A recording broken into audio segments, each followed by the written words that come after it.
அனைவருக்கும் வணக்கம். இன்றைக்கி நம்ம அப்பா வீட்டில் ஒரு சின்ன அறுவடை தான் பார்க்க போகிறோம். முதல்ல பார்த்திங்கன்னா சப்போட்டா வந்து பறிச்சுக்கலாம்.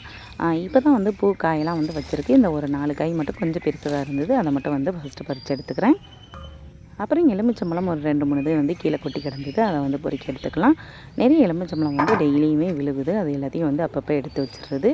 அப்புறம் பார்த்திங்கன்னா பிஞ்சு கொய்யாக்காய், இது வந்து நிஜமாக நாட்டு கொய்யாக்காய். அதில் வந்து கொய்யாக்காய் வந்து காய் வந்து காய்ச்சிருந்தது, அதை வந்து வச்சுட்டேன். இது வந்து காயிலையும் ரொம்ப சூப்பராக இருக்கும். வல்லாரியை பாருங்கள் எவ்வளோ சூப்பராக இருக்குன்னு சொல்லிட்டு.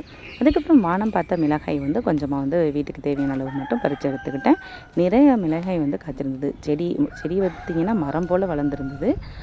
அதுக்கப்புறம் பார்த்திங்கன்னா கொஞ்சமாக வந்து கொத்தரங்காய் வந்து பறித்து எடுத்துக்கிட்டேன். கொத்தரங்காய் எல்லாம் மழையில் வந்து நல்லாவே வளர்ந்து சாஞ்சு போயிட்டு கொஞ்சமாக குழம்புக்கு மட்டும் கொஞ்சமாக வந்து பறித்து எடுத்துக்கிட்டேன். அதுக்கப்புறம் ஒரே ஒரு பிளாமுஸ் வந்து பறித்து எடுத்துக்கிட்டேன். இன்றைக்கி அறுவடை இதுதான் ஃப்ரெண்ட்ஸ். நம்ம வீடியோ பிடிச்சிருந்தால் மறக்காமல் லைக் பண்ணிவிட்டு சேனலை சப்ஸ்கிரைப் பண்ணிக்கோங்க. ஓகே ஃப்ரெண்ட்ஸ், டாட்டா பாய்.